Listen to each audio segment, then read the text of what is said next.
CAN 2015, République démocratique du Congo, Côte d'Ivoire, demi-finale ce soir à Bata. Renard a un plan pour battre les léopards.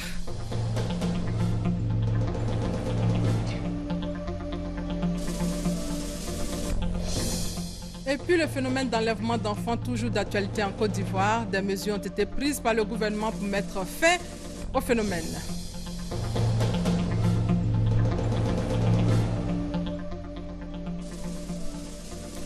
Et nous ferons un tour à San Pedro où 5 coupeurs de route ont été arrêtés. Ils s'apprêtaient à braquer un camion. Bonjour à tous. Il y a eu conseil des ministres ce matin, conseil présidé par le chef de l'État et vous allez le voir en image. La réunion a été portée sur la vie et la bonne marche de la nation. Et c'est juste après le conseil que le président et son épouse ont quitté Abidjan pour la France sur invitation du président français François Hollande. Le chef de l'État va prendre part au lancement de la Fondation franco-africaine pour la croissance. La Fondation franco-africaine pour la croissance a pour objectif de consolider les liens entre la France et le continent africain au cours de cette conférence qui verra la participation de plusieurs chefs d'État du continent africain et de près de 500 entreprises africaines et françaises. Le président Alassane Ouattara prononcera une allocution sur les partenariats publics-privés et les opportunités d'investissement en Côte d'Ivoire. L'actualité, c'est aussi la CAN 2015. La Côte d'Ivoire est une fois de plus en demi-finale de la Coupe d'Afrique des Nations. Pour la 4e fois en 6 éditions, elle atteint le dernier carré aujourd'hui à Bata, en Guinée équatoriale. Face à elle, la RDC va tenter de créer la surprise après sa victoire face au Congo en quart de finale. Les éléphants sont très attendus ce soir pour une place en finale de la CAN. Et depuis la Guinée équatoriale, des parlementaires ivoiriens issus des différentes formations politiques se prononcent sur l'événement sportif dans ce reportage de Benson Pierraka. Le parcours des éléphants à la CAN 2015 ne laisse pas indifférent le peuple ivoirien qui sent qu'avec son soutien, l'équipe nationale peut réaliser d'autres exploits. C'est donc pour être plus près de l'action qu'une mission de parlementaires est arrivée à Malabo. Cette délégation de l'Assemblée nationale est composée de représentants des différents groupes parlementaires siégeant à l'Assemblée nationale ivoirienne. Nous sommes venus vraiment apporter notre soutien pour que la Côte d'Ivoire puisse aller le plus loin possible. Il n'y a pas que la diplomatie parlementaire que nous faisons, nous pouvons le faire à travers le football, facteur d'union. Et donc c'est à ce titre-là que nous sommes venus. Et nous espérons que notre venue va donner du tonus nouveau à l'équipe de la Côte d'Ivoire qui attend, cette fois-ci d'avoir la deuxième coupe à partir de la Guinée équatoriale. Les députés ivoiriens ont été accueillis par l'ambassadeur de Côte d'Ivoire et des membres du Parlement équato-guinéen. Le ministère des Sports, le Comité national de soutien et les médias ivoiriens ont participé à cet accueil. Et le président de l'Assemblée nationale est aussi en Guinée équatoriale pour apporter le soutien du peuple ivoirien aux éléphants. Sur place, Guillaume Soro a assisté à l'ouverture de la première session de l'année 2015 de la Chambre des députés de ce pays. Le point avec Benson Pierraka. La Côte d'Ivoire ne fait pas que briller à la CAN 2015. La Côte d'Ivoire est aussi à l'honneur sur le plan politique. Le président de l'Assemblée nationale était l'invité de prestige de la première session ordinaire de l'année 2015 de la Chambre des députés de la République de Guinée équatoriale. La cérémonie a été rehaussée par la présence de son Excellence M. Théodore Obiang Nguema Mbasogo, président de la Guinée équatoriale, venu rappeler aux députés le rôle important qu'ils jouent dans la vie de la nation, ainsi que l'intérêt et la noblesse de l'appellation représentant du peuple. Guillaume Soro a saisi cette occasion que lui offraient ses pairs pour se féliciter de la vitalité de l'axe Abidjan-Malabo. Vous savez bien les relations entre le président Ouattara et le président Théodore Obiang Nguema Mbasogo. Donc je pense que c'est important. Dans le cadre de la coopération, ces deux pays ont des expériences à échanger. Et je suis très heureux que nous puissions avoir ces contacts-là. Je voulais profiter pour remercier mon ami et frère, le vice-président de la République de Guinée équatoriale. Vous savez qu'au mois de décembre, il a offert plus de 100 000 jouets aux jeunes en Côte d'Ivoire. ce qui est un acte de solidarité, d'amitié, de fraternité exceptionnel. Il est bon d'indiquer que le Parlement équato-guinéen est bicaméral. Il est composé en effet de 2 assemblées législatives, la Chambre des députés et le Sénat.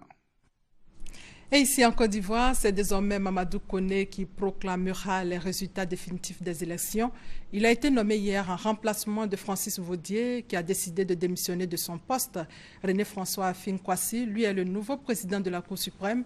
Qui sont ces 2 personnalités? Leur portrait dans ce reportage d'Abou Sanogo. Magistrat de formation, René-François Afin-Kwasi, 65 ans, a étudié à la faculté de droit et des sciences économiques de l'Université nationale de Côte d'Ivoire avant un stage théorique à l'école de la magistrature de Paris et un stage pratique à Nancy. Il a été ministre de la Défense et premier avocat général près la Cour suprême. Avant sa nomination en tant que président de la Haute Autorité pour la bonne gouvernance, René-François Afin-Kwasi était inspecteur général des services judiciaires et pénitentiaires. Ce magistrat hors hiérarchie est depuis ce mardi président de la Cour suprême en remplacement de Mamadou Koné. Nommé ce mardi à la tête du Conseil constitutionnel, Mamadou Koné est l'un des magistrats les plus qualifiés de Côte d'Ivoire. Sorti major de l'École nationale de la magistrature de Paris, Mamadou Koné a gravi tous les échelons pour atteindre le rang de conseiller à la Cour suprême. Il est entré au gouvernement en 2010, en qualité de ministre de la Justice et des Droits de l'Homme. Mais avant, il était successivement substitut du procureur de la République près le tribunal de première instance de Mans, juge de section du tribunal de Séguéla, juge de section du tribunal de Gagnoa, juge de section du tribunal de Dembokrou, procureur de la République près le tribunal de première instance de Mans, avocat général près la cour d'appel d'Abidjan. Mamadou Koné dirigera une institution clé du processus électoral ivoirien. Né le 18 septembre 1952 à Boundiali, magistrat hors hiérarchie, il est marié et père de 4 enfants. Cap sur la primature où le Premier ministre Daniel Kablan-Duncan a reçu un groupe américain, une compagnie internationale spécialisée dans le développement des infrastructures. Ce groupe est là pour examiner les différents projets dans lesquels il compte investir ou apporter leur expertise, nous dit Sidonie Davila-Waka. C'est ensemble avec le Premier ministre et certains membres du gouvernement que la délégation du groupe américain Econ Houston a examiné les différents projets pour lesquels il compte investir en Côte d'Ivoire. Ce sont par exemple des projets liés au transport, à l'aéroportuaire et à l'éducation. Il y a quelques projets qu'on est en train d'examiner, de voir le mécanisme de financer ces projets de transport des autoroutes, le port de San Pedro, le complexe sportif de Boaké.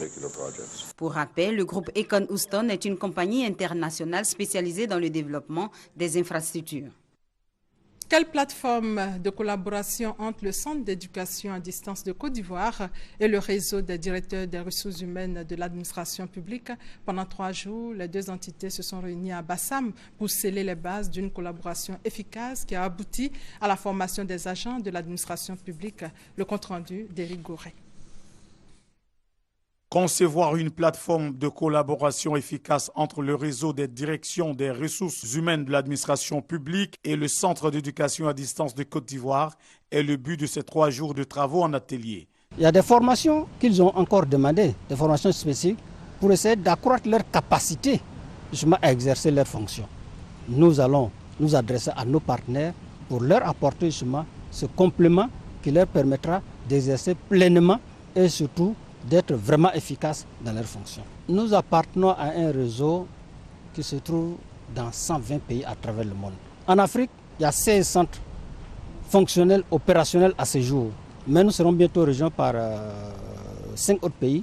Un projet auquel adhèrent les directeurs des ressources humaines bénéficiaires de la formation. L'institution du pôle des ressources humaines dans l'administration publique de Côte d'Ivoire suppose qu'on est en train d'introduire à grande échelle la fonction de gestion des ressources humaines dans l'administration publique de Côte d'Ivoire, qui est une grande première, et nous sommes donc en train de passer de la fonction personnelle à la fonction RH. Cela suppose que ceux qui doivent conduire, n'est-ce pas, donc ces projets nationaux extrêmement importants pour contribuer à la construction d'une administration publique performante, efficace et innovante au service du développement durable de la Côte d'Ivoire doivent être eux-mêmes formés, c'est-à-dire maîtriser les outils de gestion des ressources humaines en général. Les directions des ressources humaines ont été introduites dans l'administration publique ivoirienne en 2012 afin de gérer efficacement les fonctionnaires et agents de l'État. Et cette information triste pour continuer, 6 soldats de l'ONUCI ont trouvé la mort hier. Ces casques bleus du contingent égyptien ont péri dans un accident de la circulation sur l'autoroute du Nord. La police criminelle de San Pedro vient de mettre fin aux activités de 5 coupeurs de route qui sévissaient sur l'axe San Pedro-Sassandra. Ces 5 individus qui s'apprêtaient à braquer un camion remorque transportant des fèves de cacao ont été pris avec en leur possession des armes et des munitions. On fait le pain avec Abou Sanogo. Ces 5 coupeurs de route ne troubleront plus la quiétude des commerçants et autres usagers de l'axe Sassandra-San Pedro. Ils viennent d'être stoppés net dans leur élan par les agents de la police criminelle de San Pedro pendant qu'ils s'apprêtaient à braquer ce camion remorque chargé de fèves de cacao en provenance de la ville de Guiglo pour le port de San Pedro avec la complicité du conducteur. Ainsi, pour s'assurer de la réussite de l'opération, le chef de gang, Ousmane Guiré, a fait venir d'Abidjan ses complices qui logeaient dans un hôtel de ce gros village de Moussadougou. Et ces individus bénéficiaient de la collaboration du sieur Nestor, agent au port autonome de San Pedro. Mais ils n'auront pas le temps de mettre à exécution leur plan qui sera vite déjoué par les éléments de la police criminelle. Ils ont été interpellés dans le village de Moussadougou avec en leur possession des armes, des chargeurs, plusieurs munitions dissimulées dans le capot d'un véhicule et un ensemble treillis militaire. Ce gang qui a à son actif plusieurs attaques et braquages suivis de meurtres dans la région de San Pedro a été mis à la disposition du tribunal de Sassandra où il répondra de ses actes. Et puis la forêt du Banco interdite à toute cérémonie, 1500 policiers et gendarmes déployés, 5 minutes de sensibilisation dans les écoles, des comités de vigilance installés dans chaque établissement. En tout cas, de grandes décisions ont été arrêtées par le gouvernement pour lutter contre le phénomène d'enlèvement d'enfants. On fait le point avec Anzelika Youra. Enlèvement et assassinat d'enfants, le gouvernement met le holà et le président de la République Alassane Ouattara a donné le ton. Le chef de l'État qui a condamné samedi dernier avec fermeté ces crimes odieux de nature à saper les efforts du gouvernement pour restaurer l'image de la Côte d'Ivoire. Je voudrais rassurer tous nos concitoyens et toutes les populations vivant en Côte d'Ivoire que le gouvernement a pris toutes les mesures nécessaires. Je voudrais donc vous dire que nous continuons de traiter ce problème avec la plus grande fermeté.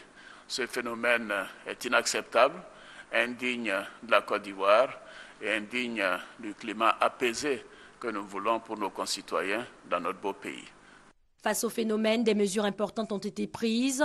Plusieurs numéros verts mis à la disposition de la population pour dénoncer tout cas suspect. La mise en place d'une équipe de coordination renforcée, notamment par des experts de l'ONUCI et des sociologues pour démasquer les commanditaires. Le déploiement de 1500 hommes, dont 300 gendarmes et 200 militaires autour des zones sensibles, avec des moyens conséquents pour accomplir leur mission. Des mesures qui rassurent les populations. Ces dernières veulent cependant que les effectifs du dispositif sécuritaire soit encore revus à la hausse. Nous avons notre président qui est en train d'émerger. Si on entend des trucs comme ça, vraiment, c'est pas bon. Avec la présence de la sécurité, je crois que c'est une bonne chose. S'il y en a un peu plus, je crois que ça nous ferait plaisir. Elle est la bienvenue, cette mesure. Qu'on nous donne encore plus de policiers que de choses. Si chaque école pouvait avoir au moins 10 policiers devant, ça nous rassurerait plus. Des forces de l'ordre positionnées ou en patrouille autour des plans d'eau, des forêts, des cybercafés et des établissements scolaires. Sur le terrain, la mesure prend forme. Les forces de l'ordre marquent une présence discrète mais rassurante. Au niveau de notre lycée, nous avons un voisinage heureux avec la présence aussi de l'escadron de gendarmerie. Il faut dire qu'à notre niveau, il n'y a pas de problème. On a eu plusieurs fois l'intervention des corps habillés au niveau de l'école. Donc on est en sécurité. Au nombre des actions menées pour enrayer cette vague d'enlèvement et de meurtre d'enfants, la fermeture par la gendarmerie nationale de près de 550 cybercafés non autorisés. Quant aux autres, ils devront fermer leurs portes à partir de 21h. Puis que la mesure a été prise, j'ouvre à 7h30, je fais ma 21e. Il a été dit. Une fois qu'il est 18h, j'informe les clients. Là, comme ça, chacun prend ses dispositions. Une chose est certaine, la guerre est ouverte contre les enleveurs d'enfants et leurs commanditaires. La traque contre les suspects porte déjà ses fruits. Près de 1000 personnes ont été interpellées. Un signal fort est ainsi donné par le gouvernement qui est décidé à en finir avec ces crimes révoltants qui ternissent l'image de la Côte d'Ivoire. Et mesures de protection également prises dans les établissements scolaires face à ce phénomène qui fait peur. Le constat de notre reporter Kone Pagassor. Élèves, parents d'élèves, chefs d'établissement scolaire, tous sont inquiets face au phénomène d'enlèvement d'enfants. Les acteurs du système éducatif s'organisent. Madame le ministre nous a tout de suite demandé d'organiser des comités, d'asseoir des comités de vigilance dans les écoles. Après la réunion avec Madame le ministre, nos supérieurs hiérarchiques nous ont rendu compte. Et lorsqu'ils nous ont rendu compte, ils ont jugé nécessaire qu'on mette en place vraiment des éléments qui puissent nous éviter l'enlèvement des enfants. Que ce matin, nous avons convoqué les parents d'élèves. À partir de 8 h, ils sont arrivés massivement. À l'école maternelle Gare Sud de Yopougon, le sujet est même évoqué au cours d'une réunion d'explication et de sensibilisation. C'est bon ce qu'ils nous a dit là, c'est pour nous bien. On nous a dit d'envoyer les enfants à l'heure, de venir les chercher à l'heure. C'est bien parce que c'est dans notre propre intérêt. Il est 11h30. Direction le groupe scolaire Kestab. Ici se trouve l'école maternelle Kestab. Pour ne pas prendre des risques, parents et nounous attendent leurs enfants au portail. À la sortie des classes et après présentation de la carte d'accès, chaque parent tient bien en main son enfant. Quand on a inscrit les enfants, c'est mon nom, ils ont donné là-bas. Et puis on m'a donné les cartes pour les deux. Sans les cartes, je ne peux pas les retirer. Dans le même groupe scolaire, l'école primaire Kestab 3. Nous retrouvons Suleiman, l'élève qui a échappé la semaine dernière à un enlèvement. Il est de retour à l'école et demande à ses amis de respecter les conseils des parents. L'enlèvement des enfants, le phénomène inquiète. Le gouvernement qui a pris des mesures en vue de mettre fin à cette situation invite les populations à la vigilance et au calme. Et puis en bref, une tragédie s'est produite lundi sur le fleuve Sassandra, précisément à Guessabo. Une pirogue artisanale a chaviré, causant la mort de 18 personnes, dont 6 enfants. La pirogue avait à son bord 43 personnes. À ce jour, 178 opérateurs de formation sont agréés par le Fonds de développement de la formation professionnelle afin de leur permettre d'assurer efficacement leur mission. On fait le point avec Jean-Jacques Kwameala. En ce qui concerne le suivi de l'habilitation, quand vous êtes habilité, il faut que l'habilitation vive. Et donc, il y a des dispositions à prendre pour ne pas être surpris. Ensuite, lorsque vous faites la formation, il y a un ensemble d'images à observer pour être remboursé. Et donc, cette direction du PASTEL va vous expliquer qu'est-ce qu'il faut faire. Ce sont là quelques sujets traités à cette séance d'information sur la formation professionnelle. Elle visait à renforcer les capacités des organismes de formation agréés en Côte d'Ivoire. On en dénombre 178. Leur vocation, mieux accompagner les entreprises dans leur politique d'optimisation des ressources humaines, des compétences et de la productivité du travail. Ce, à partir de la taxe additionnelle à la formation professionnelle continue payée par les entreprises et qui représente 1,2% de leur masse salariale. Toutes ces ressources sont mobilisées par le FDFP, le Fonds de développement de la formation professionnelle. Créé en 1992 par l'État, ce fonds a pour mission d'élaborer les plans de formation et projets agréés au profit des entreprises cotisantes. Aussi a-t-il pour mission de délivrer un agrément aux cabinets privés de formation. Fin de la deuxième édition du Forum Diaspora for Growth. Ce forum économique destiné aux Ivoiriens de l'extérieur a enregistré 1200 participants. Les temps forts de la cérémonie de clôture avec Noël Niagnou. Fini la deuxième édition du Forum Diaspora for Growth. Le CPC, Centre de promotion des investissements, principal initiateur de la rencontre, a souligné une forte participation de cette diaspora ivoirienne. 1500, là où il était prévu 500. Sur les 1500, 400 sont venus d'Europe, d'Asie et d'Amérique. On a noté également plus de 200 rencontres d'affaires et 7 panels. Des panels, il est ressorti des problématiques pour une meilleure contribution de la diaspora à la vision 2020. La problématique de l'intégration effective de la diaspora à tous les niveaux dans l'économie ivoirienne, la problématique de la fiabilité et la régularité des sources de données sur la diaspora, la problématique de l'accueil de la diaspora ivoirienne, la problématique de la sécurisation des contrats par les actes notariés, la faiblesse du financement des projets immobiliers des Ivoiriens de l'étranger et la problématique globale du financement des investissements. Le gouvernement, quant à lui, a pris la ferme résolution d'apporter des solutions idoines à ces problématiques parce que la diaspora doit être une force d'investissement et le gouvernement va se donner les moyens de traduire cela en actes. L'appui des diasporas apparaît comme une véritable stratégie pour impulser une mobilisation des ressources tout en garantissant les intérêts des contributeurs que vous êtes dans le cadre de la promotion des investissements pour une croissance économique et un développement humain fondé sur des bases solides. Je voudrais vous réitérer l'engagement du gouvernement à prendre en compte avec célérité les conclusions de ce forum afin de les traduire en mesures et actions concrètes. Je dis bien pour les traduire en mesures et actions concrètes. Les acquis immédiats des participants restent l'accès à l'information juste. Mon mari et moi, en ce moment, par exemple, on pense à acheter une maison. Donc le panel sur l'immobilier nous a vraiment, m'a vraiment intéressé. Je suis très fier d'avoir participé à ce forum et d'autant plus fier que la conclusion a laissé entendre dire que dorénavant, et ça l'était déjà d'ailleurs parce que ce n'est pas un événement, les actes en matière immobilière seront passés par devant notaire et impérativement. Pour mémoire, la diaspora ivoirienne a transféré en 2012 plus de 150 milliards de francs CFA, chiffre de la Banque mondiale. Ces clients peuvent maintenant pousser un ouf de soulagement. Les clients de l'ex-BFA, la Banque pour le financement de l'agriculture, banque en liquidation depuis quelque temps. Les clients de cette banque sont invités à passer à la caisse et le constat est surprenant. Il n'y a pas de bousculade. Le taux de retrait est bas selon notre reporter Jean-Luc Bambou. La trésorerie générale d'Abidjan Centre fait partie des 13 trésoreries sur l'étendue du territoire chargées de payer les avoirs des clients de l'ex-banque pour le financement de l'agriculture. Depuis le lundi 26 janvier, certains clients de cette banque, dont la liquidation a été annoncée le 1er octobre 2014 par l'État en raison d'un déficit structurel, sont invités à passer à la caisse. Il s'agit de ceux dont le montant des dépôts est compris entre 5 000 et 200 000 francs CFA. 2 semaines après le début de l'opération de remboursement, les guichets restent désespérément vides. L'affluence est assez basse.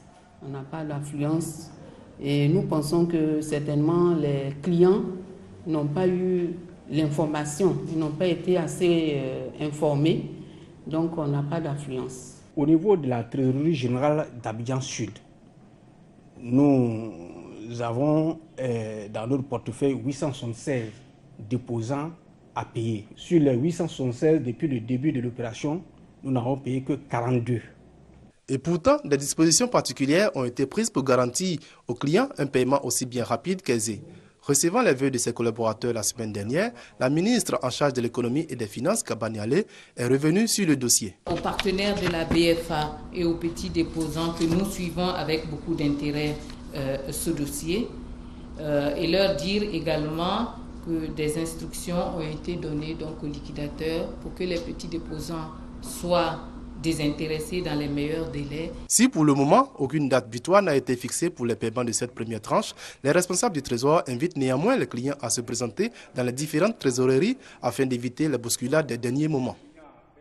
Au chapitre politique, le secrétaire général par intérim du RDR était récemment en tournée de mobilisation dans la région du Moronou. Pour la deuxième journée, Amadou Moro a échangé avec les populations de la localité d'Ara. Le témoignage de Gabriel Zanilou.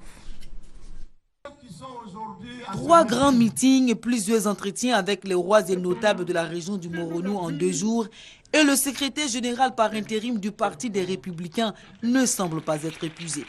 Son dernier meeting à Bongouanou est tout aussi vivant que le premier car l'homme est rempli de convictions qu'il tire de l'efficacité d'exécution du programme de société d'Alassane Ouattara. Je suis convaincu, profondément convaincu, que les Ivoiriens restent sensibles à ce message-là. Ces actions doivent suffire à convaincre les sympathisants et tous ceux de la région du Moronou encore hésitants. Les Ivoiriens n'ont plus besoin de politique politicienne. Ils ont besoin du concret. Ils ont besoin que leurs problèmes de tous les jours soient réglés.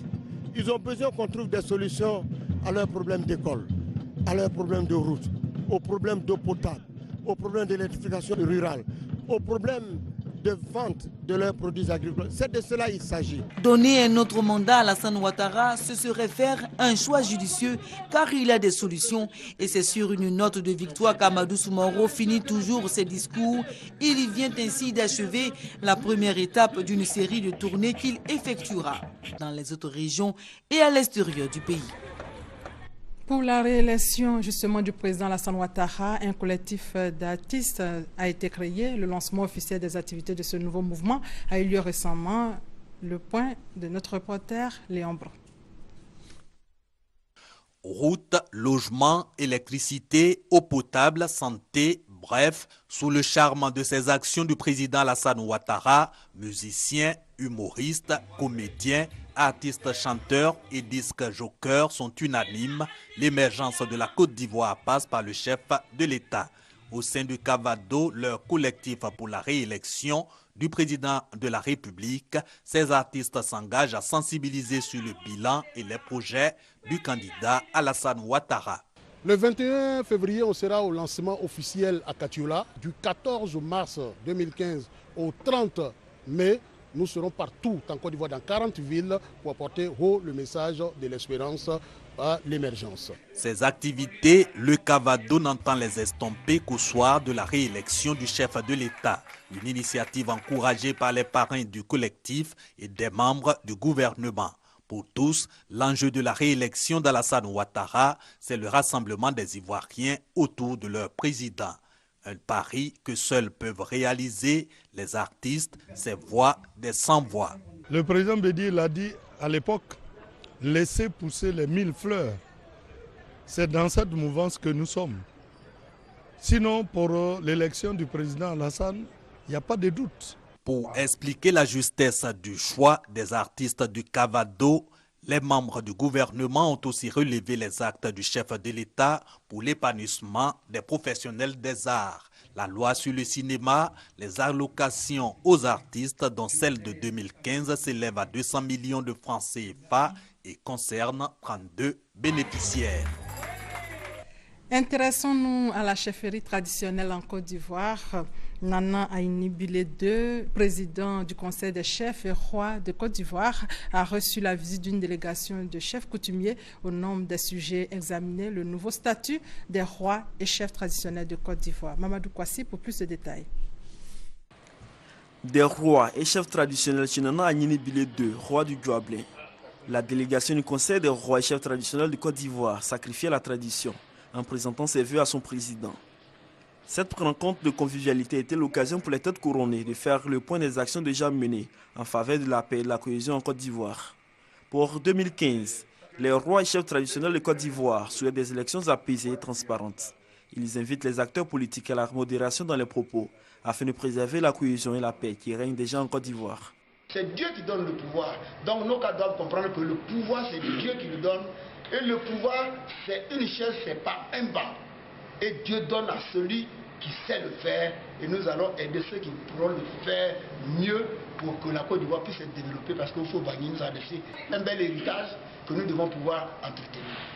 Les rois et chefs traditionnels de Côte d'Ivoire ont exprimé leur reconnaissance au chef de l'État, Alassane Ouattara, et à son gouvernement pour leur nouveau statut.